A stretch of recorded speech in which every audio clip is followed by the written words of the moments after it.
నాకు మొన్న శేర్లింగంపల్లి నియోజకవర్గ మీటింగ్ పెడితే మా అన్నలు మా తమ్ముళ్ళు మా శేర్లింగంపల్లి నియోజకవర్గ నాయకులు అందరూ కలిసి 4-5 వేల మంది కార్యకర్తల సమావేశం పెట్టిండ్రు. అది చూసినాక కేసీఆర్ గారు అడిగిరు నన్ను, ఇంతమంది వచ్చిండ్రు ఎవరు ఆర్గనైజ్ చేసిండ్రు అన్నారు.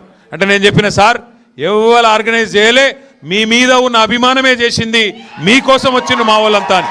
ఇవాళ నిజంగా సంతోషం అనిపిస్తున్నది. తమ్ముడు చూస్తూ ఉంటే అన్న నా గొంతు పోయింది అన్నాడు, నాకు ఉపన్యాసం ఎట్లేయాలో నేర్పిమన్నాడు.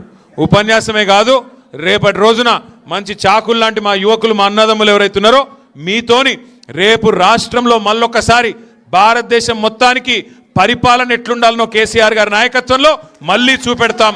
తప్పకుండా 2028లో మీ ఆశీర్వాదంతో గెలిచొస్తాం. పేదలను కడుపులో పెట్టుకొని చూసుకుంటాం. పేదలను ముఖ్యంగా ఎందుకంటున్నా అంటే ఈ ముఖ్యమంత్రి వచ్చినాక, కాంగ్రెస్ ప్రభుత్వం వచ్చినాక హైడ్రా పేరు మీద హైదరాబాద్లో గరీబోళ్ళ ఇండ్లు గులగొట్టుడు తప్ప ఒక్క ఇల్లు కట్టిండా, ఒక్క ఇందిరమ్మ ఇల్లు కట్టిండా? ఇందిరమ్మ ఇండ్లు అని డైలాగులు కొట్టుడు తప్ప హైదరాబాద్ గల్లీల్లో ఒక్క ఇల్లు కట్టలే. ఉన్న ఇండ్లు గులగొట్టుడు. కుకట్పల్లిలో బుచ్చమ్మ అనే ఒక ఆడబిడ్డ ఈ హైడ్రా వల్ల భయపడి ఉరిపోసుకొని వాళ్ళ బిడ్డింటికి పోయి ఉరిపోసుకొని చచ్చిపోయింది. 100 ఇండ్లు గులగొట్టిండ్రు, గుడిసెలు గులగొడుతున్నారు. గరీబోళ్ళకు హైదరాబాద్లో జాగ లేకుండా చేసి ఆ భూములను ఇవాళ అమ్ముకొని పెద్ద పెద్ద సేట్లకు కట్టబెట్టి అందులోకెళ్ళి కమిషన్లు దొబ్బే ప్రయత్నంలో రేవంత్ రెడ్డి ఉన్నాడు.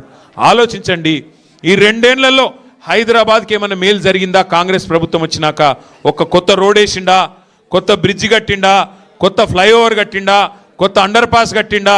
ఉన్న మెట్రోనే ఎలగొట్టే ప్రయత్నం చేస్తున్నాడు. ఎల్ఎన్టీ వాళ్ళని బెదిరించి ఆఖరికి వాళ్ళని కూడా ఎలగొట్టిండు. మనం మీ శేర్లింగంపల్లి నియోజకవర్గం నుంచి ఆ మైండ్ స్పేస్ జంక్షన్ నుంచి ఎయిర్పోర్ట్ దాకా మెట్రో మనం శాంక్షన్ చేస్తే రాగానే రద్దు చేసిండు. ఒక్కటంటే ఒక్క మంచి పని లేదు, చెడగొట్టు పని తప్ప మంచి పని చేసిన పాపాన పోతలేడు. పేదవాళ్ళని పట్టించుకున్నది లేదు, పెద్దవాళ్ళని పట్టించుకున్నది లేదు. ఏది కూడా హైదరాబాద్కు 2 ఏళ్లలో చేసిందేమీ లేదు. అందుకే తిరిగి మళ్ళీ కేసీఆర్ గారిని తెచ్చుకుందాం, గట్టిగా కొట్లాడదాం.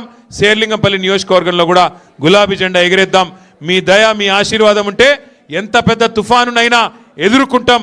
మళ్ళీ తిరిగి తెలంగాణ ప్రజల దయతోని ఆశీర్వాదంతో గెలిచొస్తామని మళ్ళొకసారి విజ్ఞప్తి చేస్తూ పేరున ఇంత పెద్ద ఎత్తున కదిలి వచ్చినందుకు మా తమ్ముడు పొట్టా నరేందర్ యాదవ్ గారికి వారి మొత్తం బృందానికి కూడా హృదయపూర్వకంగా నమస్కారాలు తెలియజేస్తూ స్వాగతం తెలియజేస్తూ జై తెలంగాణ.